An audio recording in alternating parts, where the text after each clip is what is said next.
Welcome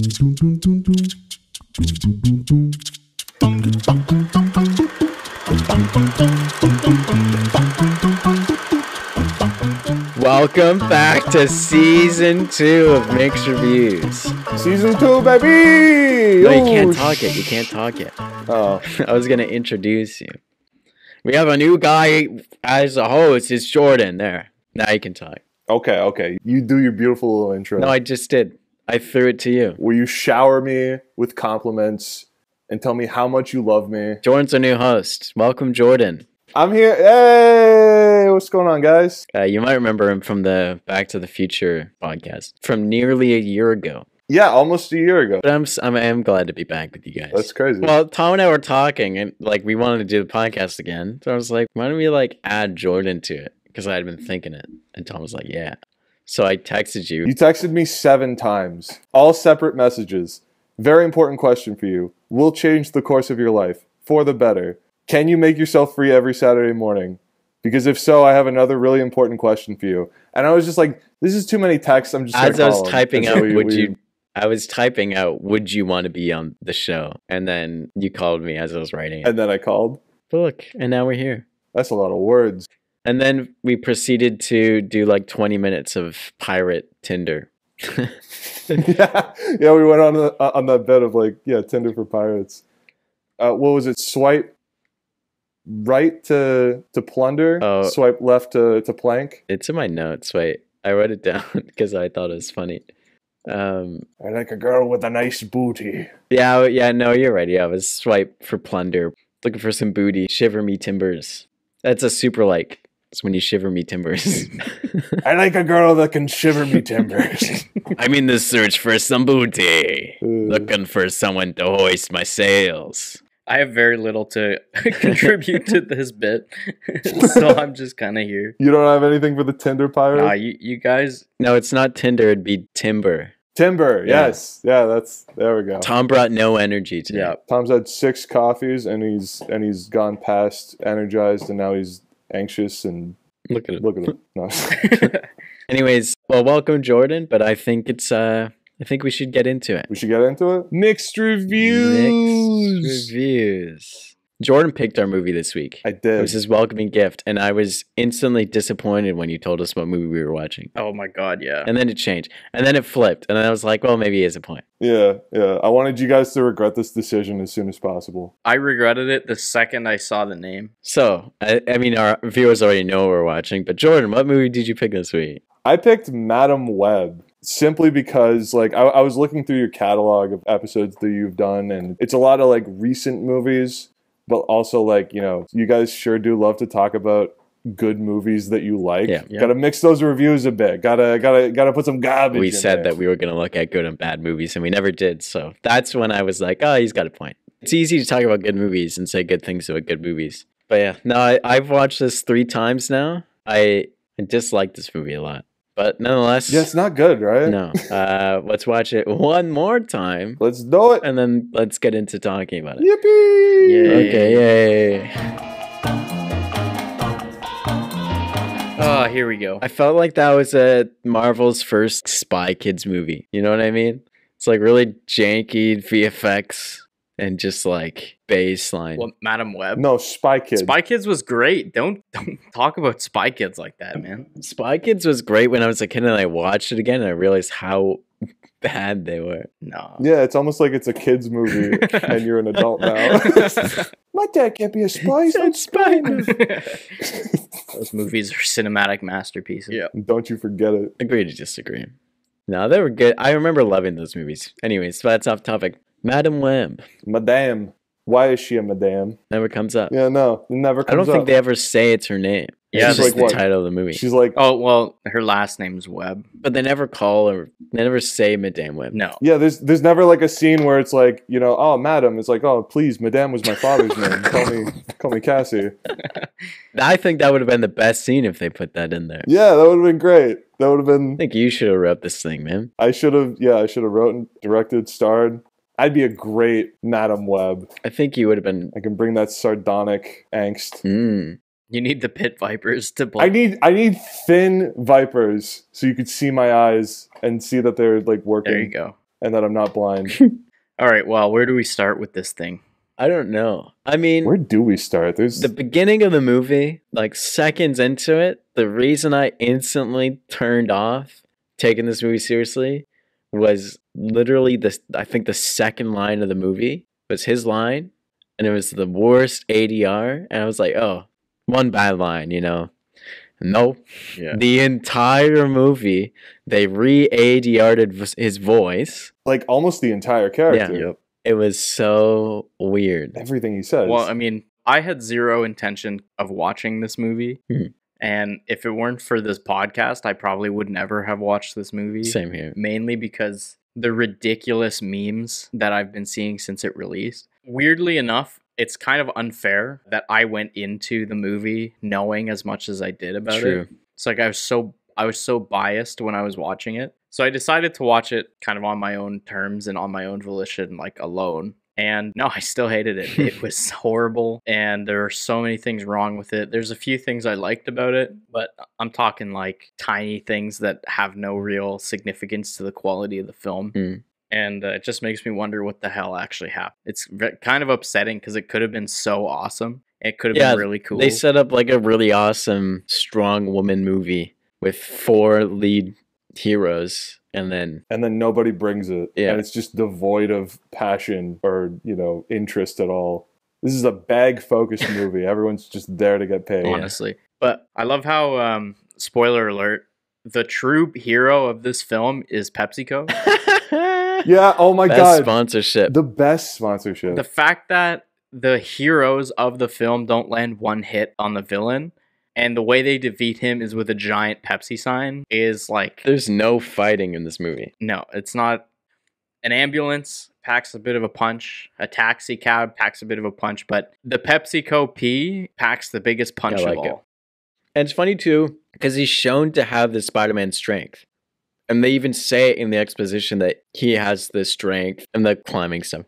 But in that same scene, one, he can't survive the dropping of the massive P, but he can't escape like 4 little metal pillars that hold him down. Like there's like a good minute there where he's just stuck underneath these 4 little metal pillars. It feels like when he's fighting the girls in the climax, it's entirely contrived for him to like not be physically close enough to like land a hit. Or like he gloats for like too long and just stands on that bridge. Yeah. Sydney Sweeney, her character is like, oh, I know Taekwondo. And you'd think like, as movies, you'd see it. That would be a setup for a payoff, but it just never comes up. No, she swims. She swims to the bottom of the lake. She should have said like, I take swimming lessons or something. That would have worked. Have anything. Yeah, that would have worked. Any sort of thought into what these characters are saying. I'm also really curious how they got down in the end, because they set that building on fire. Like it was in flames. The explosion factory? The explosion factory was in flames. How'd they get down? They use their spider powers. But did she jump from the top of the building into the... I don't know how they got down. But they're all there at the... She is a spider woman. Maybe she had a vision where they got down and then they... Yeah. That's how it worked. Bam. Because my biggest qualm was...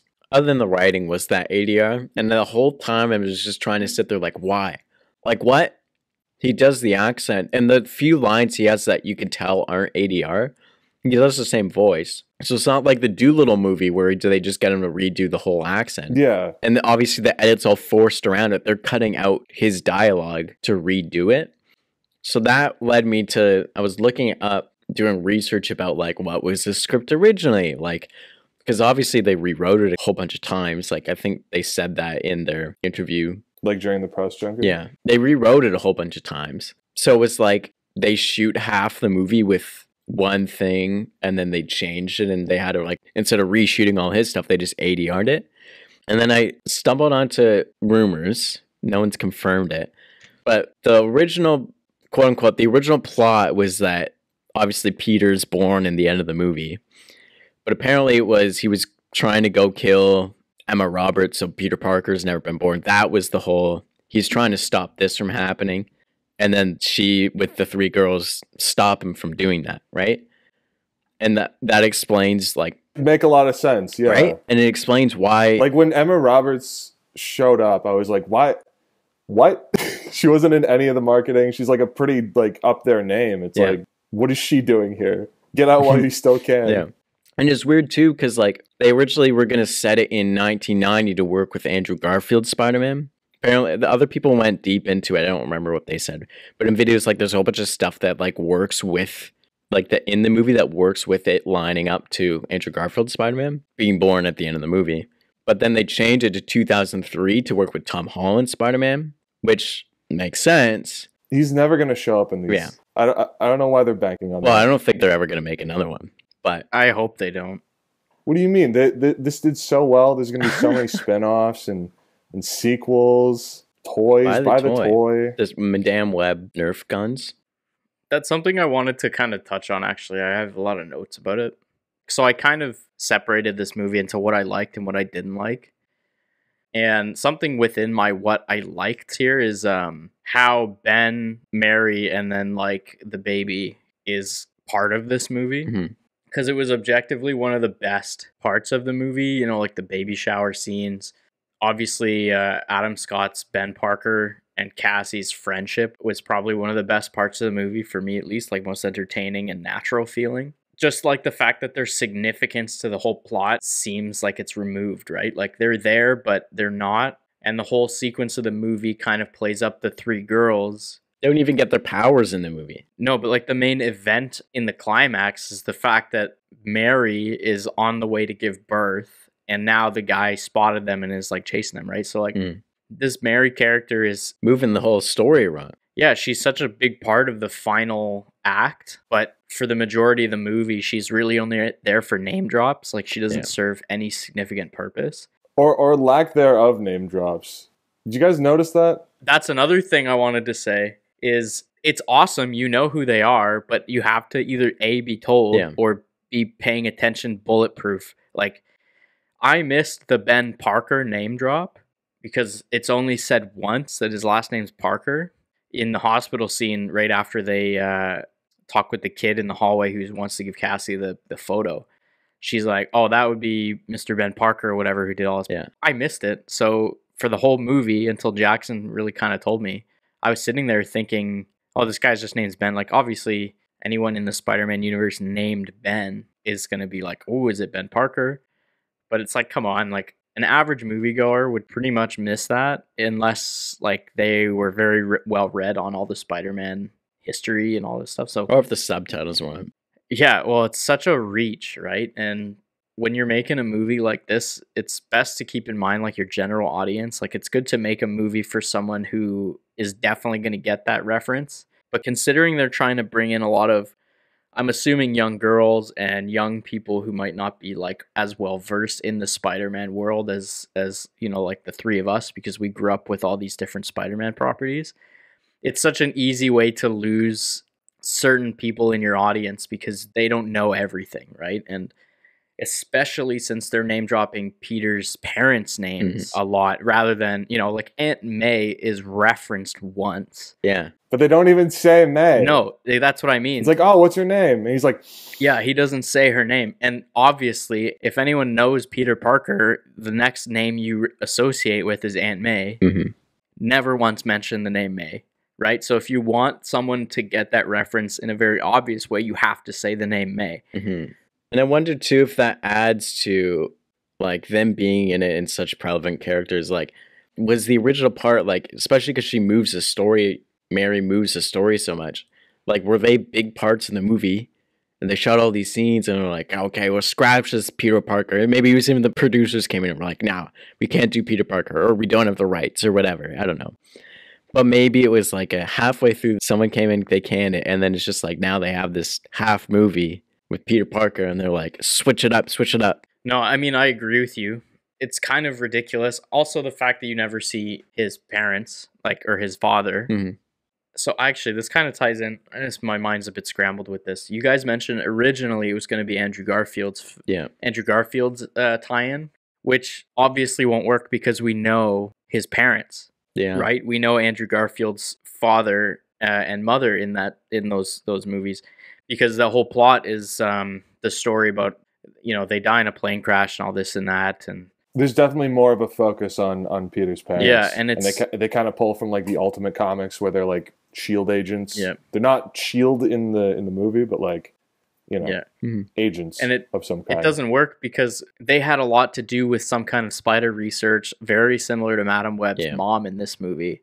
And, you know, they were researchers and they were doing all this stuff. And it's so similar that I can see why they wanted to change the plot there, because it just obviously wouldn't have been as tight as they may have wanted it to be. Right. But the main issue is they can definitely tie in the whole Peter storyline. I don't know why they changed it or what, but it totally caused the writing to flop, I think.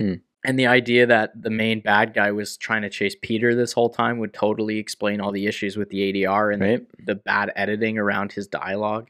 You know, for whatever reason that was decided on, who cares? But whatever it was definitely a bad decision in my opinion when you come into like the final product of what they actually came out with. It is kind of wild to think that this was like, because Jackson, you said that they had rewritten this so many times. The final product feels like so literal in terms of like exposition and dialogue and like hitting the emotional beats that they want to hit. It genuinely feels like they wrote it once. Right? Yeah. And then just shot it as is, like just to map out everything, and then they were done.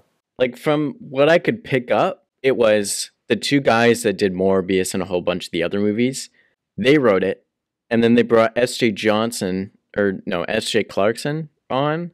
Yeah, Clarkson. They brought her on, and then they were like, okay, we're going to give her... They made it very clear in all their interview stuff. She was given full creative control over this. They're just penning this on her. No, she was the one that said this. Oh. In an interview. She's like, yeah, they gave me full creative control to really go with it. Anyways, it's like, okay, so they had a draft. She came on, and then now she also has a story and writing credit.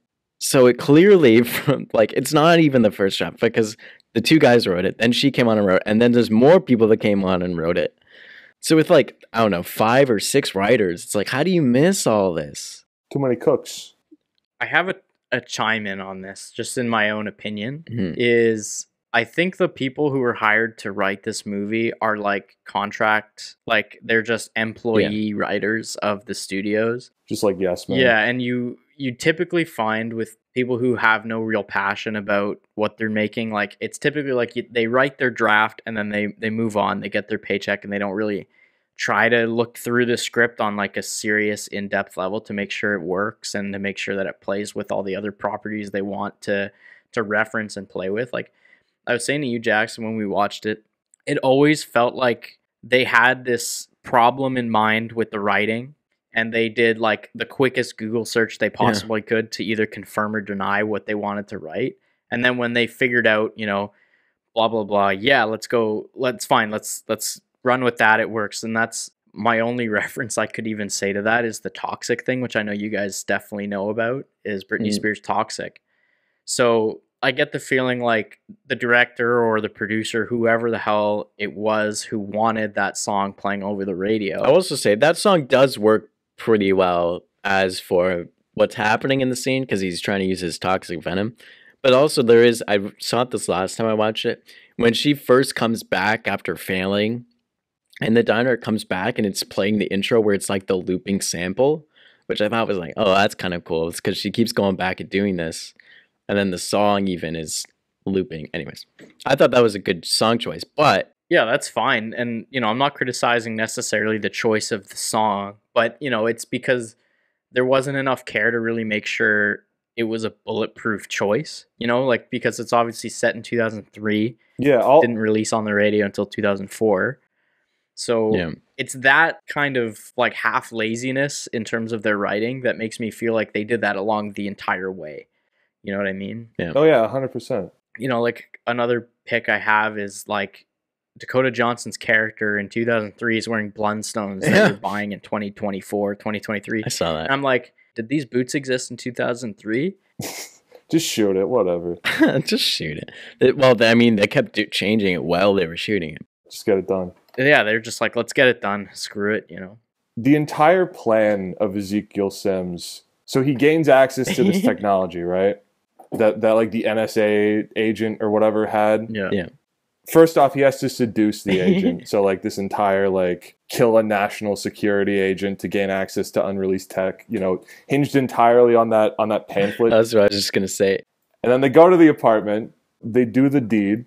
He gets access to this technology somehow, has her key card or whatever, and then just has screens of computers that are able to, like, you know, they have access to tech in 2003 on par with like modern surveillance. So like tapping cameras, facial recognition, tapping calls, you know, tracking systems, etc.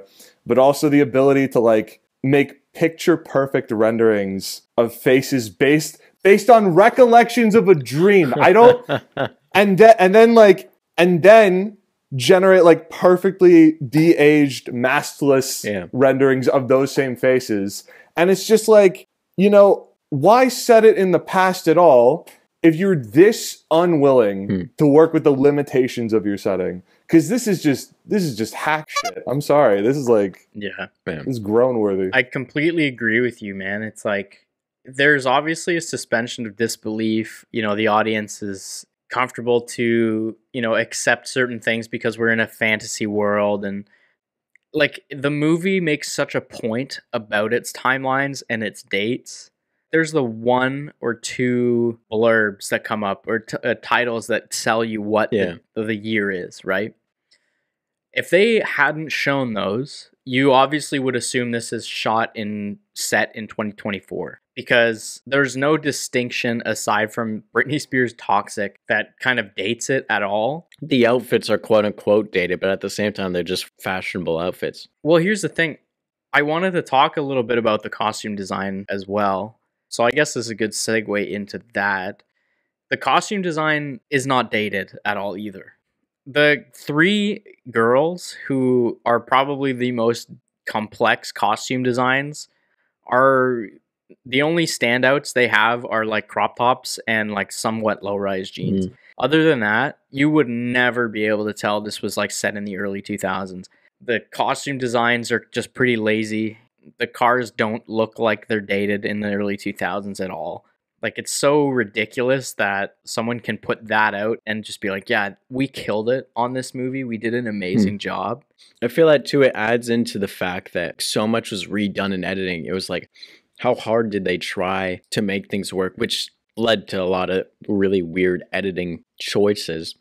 Not blaming the editor at all, but it's like there's all these mess ups on set where you can so clearly see in like the editing with like, they had a whole bunch of like quote unquote match cuts in the beginning that just don't.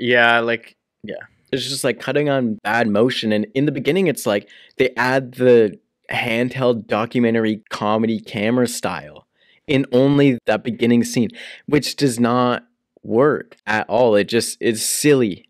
With like those weird like artificial zooms, like they're like so tiny, but they're so fake, and you could tell. And it's like, it's so weird. It's jarring. They do that at the beginning. They do that at the end. It's like, why? Yeah. The idea to do all these crash zooms and, you know, digital push-ins in high intensity moments is a decision they made, and they didn't seem to record it and shoot it the way they should have for that scene to bring its intensity. So they decided to do fix it in post format, which is basically they get the editor to do crash zooms and to make it more intense. But the editor is so limited to what he can actually do. You can't fake the camera movement after the fact, right? And it's a recurring technique they've been using this whole movie, I think, because on set they didn't really consider everything that's going to need to go into making the shots work the way they want them to. So the poor editor and the poor post-production team gets this movie that's whole mentality seemed to have been, let's fix it in post. And now they're left to kind of pick up all the pieces that they kind of left on set and all this, you know, back and forth just to make something work. And then all the rewrites on top of it. I could only imagine the hell that this movie went through in post-production just to make something, let alone something good. Let's take a quick break to hear from our sponsors. Hi, I'm Jackson's mom, and I'm here to tell you about our Patreon. Starting at $3 a month, you can unlock early access to videos and podcast episodes, exclusive series and behind-the-scenes content. You can participate in live episodes and get the ad-free extended versions of this podcast with bits like this. It also sets up in the climax where she like splits off into three. That pays off like what, 20 minutes later, 10 minutes later? I wrote the line down. If you master your power, you can use the web to be in more than one place at the same time. This is a classic filmmaking technique called Chekhov's web. If you have the tribal dude from the beginning of the movie dressed in civvies because he didn't want to wear the costume for the reshoots, and show up 30... He has an ascot He has an ascot on! If you have that character show up 30 minutes before the movie ends to tell the protagonist that if she masters her power, she can use the web to be in more than one place at the same time, then she has to use the web to be in more than one place at the same time by the end of the movie. It's Chekhov's web. Yeah. Classic filmmaking. I also, his very important line, when you take on great responsibility, great power will come. Spider-Man, anyone? Anyone? Spider-Person. Like, it's so, I don't know, maybe ghoulish isn't the right word, but it's the one I'm gearing towards. Just the way that they like put in these little references, like, oh, these guys are gonna love this. They love Spider-Man. Like in the beginning, in the ambulance scene, where it's like, oh, last time I was driving this fast, I got shot. She's like, what, you never been shot in Queens? Uncle Ben? Get it? Because he tragically dies later in the franchise. Get it? You guys get it? I'm going manic here. I'm sorry. Also, if you subscribe before June 30th, you could receive a free copy of the Ninja Collection Issue 1. You can find more information on our Patreon. The link is in the show notes. Thanks, Jackson's mom. Let's get back to the episode. I think there are a few good things I do want to mention. Yeah. Because we could probably go for hours on just like trashing this movie. And we should. I truly enjoyed like the concept that they released on screen. It's very, what do you call it? Minority Report. If you guys remember that whole concept and story of like pre-crime. This person has access to seeing his future potentially, and he's trying to prevent his own death. Mm-hmm. I like that idea. It's a cool idea for something that could be really awesome, and the kind of like ethics and the like humanity and the level of like legalities on like, is that just morally, that's a really good discussion. That's a really good think piece. Mm-hmm. If they'd have pulled it off, I think it could have been a really good setting for like a superhero movie. In all of the bad, some things about this movie were good. Like, the cinematography of this movie was really cool. I liked how they did that whole sequence in the diner. It makes no sense. But it was cool the way they shot lots of that stuff with, like, the things wiping frame. Like, I think they were supposed to, like, represent webs. But the whole thing was shot cool. Like, the DP of this movie, this is an Oscar-winning DP. He knows what he's doing. He shot this movie well. It looks beautiful. It's just when you're looking at something that makes no sense and the writing's not there, it loses its value. But it still looks great. I think the VFX team did a pretty good job as well. Other than his suit. Well, his suit was fine. Sometimes a suit, like especially in the end, it did not blend in the scene. It looked good, but the colors were off. It didn't blend in the scene. Yeah. I mean, if I were to compare it to like Black Panther's final fight scene suits, it was better than that. I don't know, man. He looked pretty rubbery in some parts. Yeah, I implore you to look back at Black Panther 1. And it was... Oh, no. I'm not saying that that's not also like a PS2 cutscene, but like... But no, I have to say, like, I liked the visuals, and considering a lot of the editing and like the sequences where she's traveling through time was VFX. Like, I really like those. I mean, granted, if the VFX suit is, like, the one main bad thing, then I think they did a pretty decent job. And sometimes I liked the editing. Like, when she was kind of seeing through the future and coming back, like, I like how those sequences were cut. That was cool. That was also a cool aspect of the movie. But that's about all I have to say about the editing. And my final point that I really liked is basically just, like, the friendship and the writing between Ben and Cassie. Yeah. Like, I liked that. It was entertaining. It was fun. It was sweet. And Adam Scott and Dakota Johnson, I think, just performed really well together. They had like some chemistry. we should go really deep into how bad the writing was. Yeah. There's so much fault in this movie that comes from the bad writing and direction that we need to have like a significant amount of time on it. If I can say, the thing that remind me looking at the writing of this movie, when I wrote a script that flopped and it made the movie flop, but when I wrote it, it was like the producers were very hard, like, we want this. We give you literally a week to write this. Parameters, like the two of us had to write inside the box because they literally gave us everything we had to do. And like they sent us off to write it. We come back and they're like, no, we don't like this draft. Like, go rewrite it. And you go and do it. And then now it's like, well, we have 5 days to prep all of pre-production our movie. And it crumbled and fell apart because we had no actual time to really sit down, look at it and go, this is good. Maybe that was the case here where they ran out of time of writing because they just kept rewriting it. I think the main thing really does come from, well, I mean, it's just obviously an amalgamation of bad decisions made on every front. Yeah. The overall writing for the movie is bad from front to back. The decisions being made for characters are completely thoughtless, mainly because, like, no one does anything for any real motivation. Like, who is he? Who is this guy? Oh, my family, nobody helped me when my family starved. You know, I came from nothing. They're going to destroy everything I built. And that's it. Yeah. That is all you have to work with. That's it. That's your whole character development. Who is this guy? You never really find out. You never really flesh that out. The number one thing to make these superhero movies really sell is giving you a good villain that you can even on some degree relate to and understand. It's just ridiculous that we're going to have a movie like this where the entire plot of the story is based around the villain's motivations. Not even the hero's aspirations, just the villain's pure motivation to kill these 3 random girls. And we have no clue what he even built for himself aside from that stupid apartment he has with the giant terrarium in it. Yeah. Like, my main issue with his writing, not only is his dialogue horrible, his motivation's insane. Like, you don't understand what he does once he gets his spider powers. No, you have no idea. You don't even know if he has spider powers until he uses them against the NSA lady. Yeah. That's true. So, like, what's the whole point of him even taking the spider?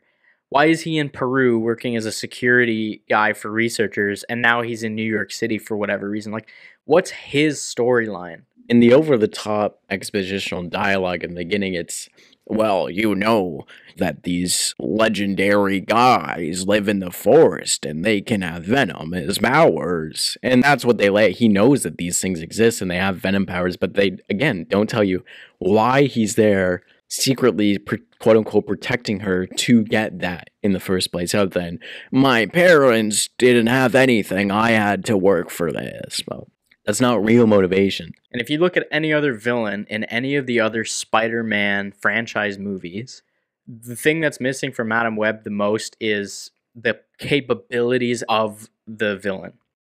So the whole point that he gets his powers is that he's trying not to lose his funding. So he becomes the test subject for the Green Goblin formula. And then, boom, you have your character. And then so much of the movie is dedicated strictly to, like, him going through his insanity, right? Like, he's seeing the Green Goblin talking to him. There's so much development on why he's doing what he's doing. Yeah. And that Spider-Man is a threat to him and what he's doing. The whole story is about the motivations of the villain, not the aspirations of the hero, which is what Madam Web is trying to do, but it fails at because you spend 0 time understanding your villain. Yeah. The only time you have with him is horrible dialogue, horrible motivations for no reason. Like, you have no training, you have no understanding of what he's actually capable of. That on just the villain's level is pure failure because we don't care. We don't know what he can do. We only know that he's somewhat threatening. And then in the scenes when he is the villain, there's no conflict there.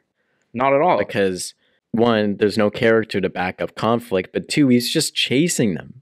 You know, no one knows what the stakes are, and that's, like, number one failure on the movie point is, like, there feels like there's no real stakes.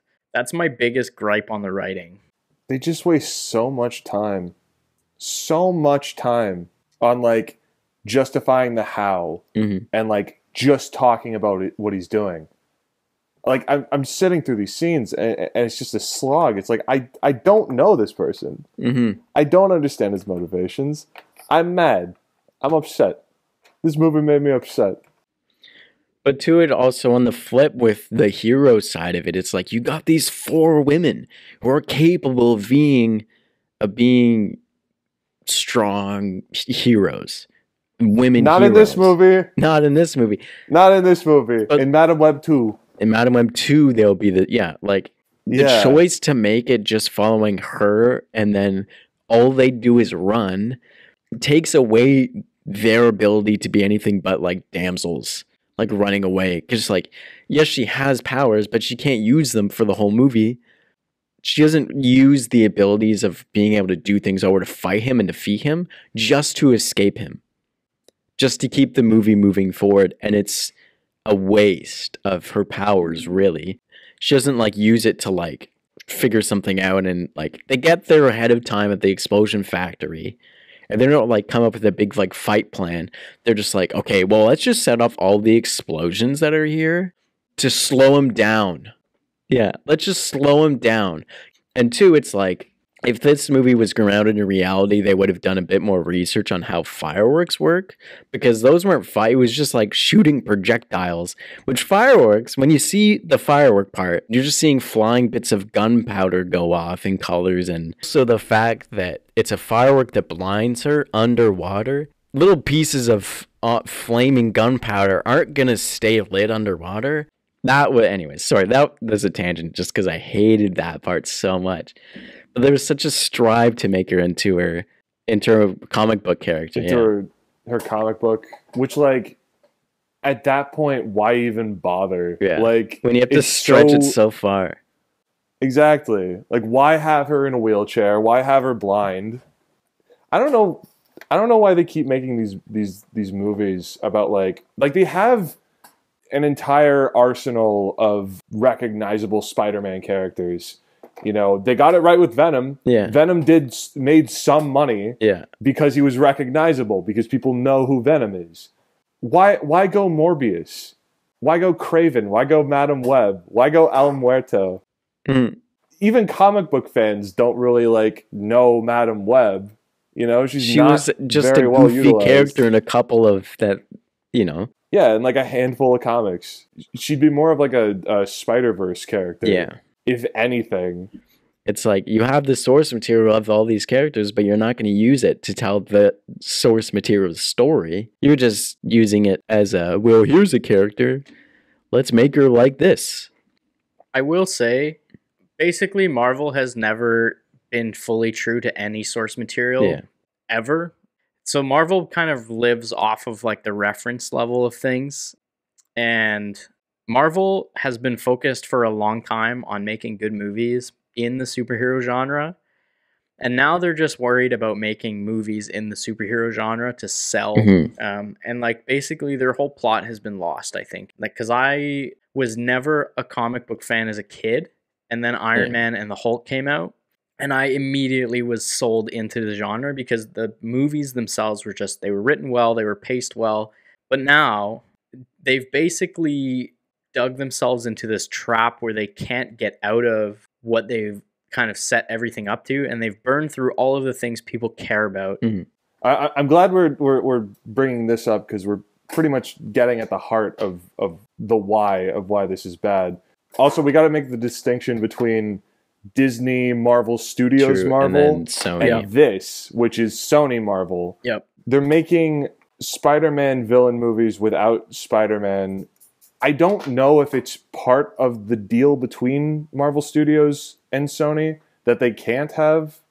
I know he's not. I know Tom Holland Spider-Man is not like contractually obligated to appear in these. Yeah. But they definitely don't want to like connect the universes. It's just I don't know. Sony can't franchise Spider-Man to save its life. You know, everyone wants that MCU money. Everyone wants what Marvel has, but they refuse to do what Marvel did. Yeah. Tom, you were talking about it earlier. They made a few solid movies. Mm-hmm. And really focused on the story. And then Avengers was the payoff. Yeah. Well, they made more than a few. Like, I'd say a majority of their properties I'm talking like early days. Yeah, the old days, yeah, for sure. Yeah. They tried it with Amazing Spider-Man 2, and then they just like blew their load on the second movie. Yeah. You know, just so much of it was like a setup. Yeah. And you know, that's a problem with like modern superhero stuff. Modern, you know, It's all just setting up because they're trying. yeah, they build a big universe and now they just keep adding to it rather than just making a solo thing. But at the same time, this solo thing was wasted trying to build up to a second one. They're concerned with generating hype for what's next without like focusing on The story now. what's now, you know? Yeah. Make something good so that we're excited to see more of it, Yeah. you know? I feel, and Jordan, I know you paid a ticket to go see this. I feel really, really bad for the people who paid to see this movie.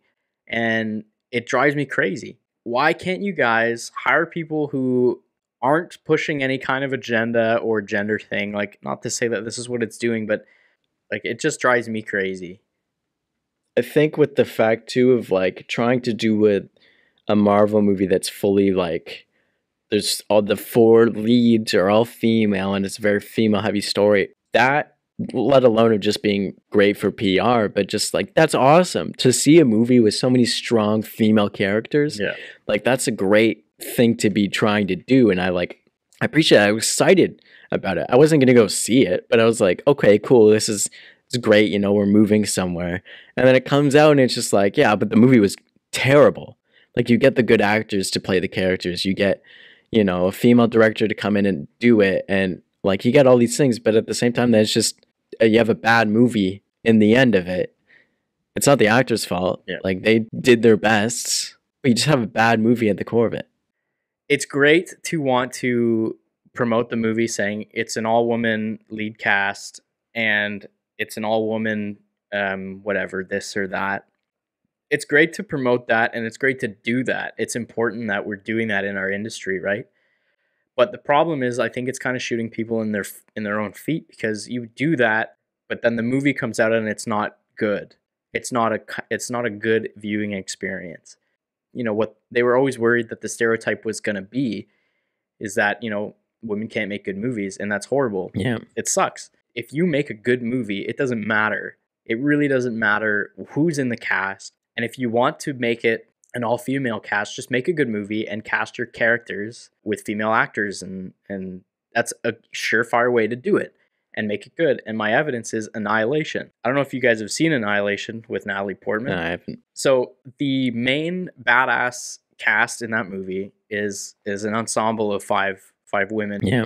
The movie is so tightly written and the characters are very interesting that it doesn't matter who's playing them, right? Because the whole time you're watching the movie, it's like you're not getting any like, you know, woman power jokes, nothing. It's just a good movie and there are 5 women fighting the bad guys, and it's awesome. It all stems from just making good movies, I think. I guess I get what you're saying. I don't know. I really didn't get a girls get it done vibe from this.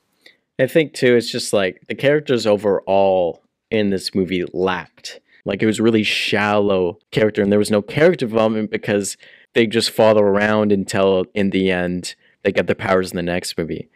The characters can't do anything, and they can't resemble strong women because they aren't strong characters.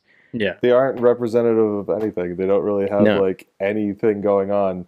They signal these like ideas of what they want the characters to be. Yeah. Like the one girl that's supposed to be smart has a shirt on that says I eat math for breakfast. Yeah. She solves a math problem. She counts the heart rate. And that's it. Mm-hmm. That's it. That's all. You know, we did our job. Everyone knows this. She's smart. But it didn't add to her character. She never uses her brain to do anything in the movie. It was really hard looking at a bad movie that, you know, didn't do many things right. It is, right? Yeah. It's tough, right? Because it's tough in the position that we're in when we're picking a bad movie, because it's hard and it's not fun to be like negative for an hour and a half and just completely bashing a movie that a lot of people worked really hard on to make and to finish. It doesn't, like, in my tummy, it doesn't feel good. To your point about like bashing like a movie with like hearts and minds behind it and that not being fun, this is a very corporate made by committee movie. Yeah. This is like, if you're gonna make fun of any movie without thinking about like the people that made it, this is prime real estate for that. This is all guys in suits making decisions, trying to fast track their cinematic universe so that they can get that Marvel money. It's not like The Room kind of thing where there's like, you know, sincerity behind it, which it's this guy's dream of making a movie and he just was terrible at it. Yeah. Which, you know, I would say is sort of the key pillar of So Bad It's Good. Yeah. And like something like this lacks that sincerity and like earnestness. So it's not quite there, but I do think in terms of like So Bad It's Good movies, we really haven't had one of those in a while. Yeah. So it's refreshing, you know? Like everyone memed on Morbius when it came out, and I honestly think that like the culture surrounding that movie was funnier than like the actual movie itself. Yeah. Whereas this, it's like, it's bad, but it's interesting. It's endlessly fascinating. The decisions they're making minute to minute, the things coming out of their mouths. It's like, wow. Yeah. How do we get here? That's the magic of cinema. It's kind of shocking how something with so much money and talent behind it flopped this bad. Like that in itself is a masterpiece, because it's like a complete what not to do guide on how to, you know, find success. So you want to make a great movie, let's put it in a culturally beloved universe with a developed, sincere history of somewhat good movies. Setting up new characters that people have wanted to see on screen but haven't yet. Yeah, and the characters that could possibly be very interesting, and let's make it horrible. Like, let's do it so poorly that the internet and three white dudes from Northern Ontario want to criticize into the ground. White guys with podcasts, hey! And it's like, how do you fail that badly when you have people like Sydney Sweeney on your cast and you direct her to act like a piece of cardboard with a marker face on it? Like, how? And like so against type too. Like, how do you do that? How do you get Dakota Johnson to play herself and still kind of be hard to watch? Yeah, how do you get Dakota Johnson to care less? Yeah. How is that even possible? Yeah. What went wrong? And then you cast her as a healthcare worker? How are you supposed to believe that this woman cares about anyone or anything? Yeah. It's so rough. It's sad because this is the direction the industry's kind of going with these movies. People are worried about AI taking over in writing. I think AI could have written this whole movie and it would have all of this would have made more sense. I thought AI did write this movie. I was shocked to find out that there were hearts and minds and souls behind People this. are worried about AI writing stuff. It's like, this is the level of what AI can do, and people wrote this. As far as we know, people wrote this. So it's like, I'm not really worried about AI writing stuff if people are doing a lot worse. It's just because you get all these things, let's say, theoretically, if the point of this movie was to get an AI script, cast all these people and do it, it's not going to do well because you got good cinematography, you got, because the writing and the backbone of the whole thing is bad. Let's say if AI wrote that, it's not going to do good just because you have all these other things and getting a robot to write it for you, right? Like, if the most important part of the movie is the writing, because it's grounding the whole part of storytelling that you're going to the theater to see. You know, it's kind of like the Cristiano Ronaldo sculpture that came out, where like the art piece, the concept was there, but the execution was just so bad it was embarrassing. And then, they try to polish a turd, which never works, right? And like, I think that's the prime downfall of Madame Web is, they worried so much about the look, the final product, and they worried so much about what it was going to be that they never actually managed to get it there. And it just it fell apart, it just doesn't work. And now we're sitting here talking about it. Yeah. Well, I think we have said everything we could say about this movie. Just about. Well, alrighty. Well, thanks, guys, for trying to break down. Like, I wish I could have really come up with not necessarily good things to say, but things more to say about to break down this movie rather than just talk crap about it because I wanted to do it justice, but that was a hard one. It's very hard. Yeah. You're doing a real like Sisyphus Yeah. job trying to do that, man. I also feel like I had a really hard time trying to break it down, mainly because I didn't give myself the mindset or the attitude to. Yeah. Like watching the movie, we just started dogging on it because it like, if anything, it was a fun experience for this movie because it was fun to dog on something. Yeah. It was fun watching it because we liked complaining about how bad it was. It's tough to go for like 2 hours and just be like, yeah, these guys didn't give a shit about the movie, that it's bad, you know? And that's like basically the argument on every turn. But we give a shit. Yeah. We hold film to a level of excellence. That's why we need to talk about it. This is why we explore the magic of cinema. The magic of cinema is not to be tampered with. And we're keeping that spark alive, let me tell you. Yeah. Well, alrighty, I think that's enough for this episode. I'm all Madame webbed out. Madame webbed out. Alrighty. Thanks, guys, Thanks. That was fun. Yeah, that was a good time. Until next week, guys. Arrivederci. Thanks for joining us on this episode of Mixed Review. We still doing the bit at the end where it's like bum bum bum bum bum Bum, bum, bum, bum, dun, dun, dun, dun, dun, dun, dun. Bye. Hey there, I'm Jackson's mom, and this has been Mixed Reviews with Tom McMahon, Jackson Brotherton, Jordan Vairo, and Asha Joseph. This episode was mixed, mastered, and edited by TheOldManDave. Be sure to follow our podcast on your favorite podcast app and join our Patreon for extended, ad-free, and bonus episodes. The link is in the show notes. This has been a Vanish Entertainment production. Thank you for listening. And then the bit when I was talking about her describing the movie as a psychological thriller, they also used the word clairvoyance a lot when describing this movie. Like, I think everyone, it was like a talking point. They had it, everyone had hit, because I swear everyone used the word clairvoyance in their interviews, which makes no sense because her name's Cassie, not Claire. Sorry, it's dumb.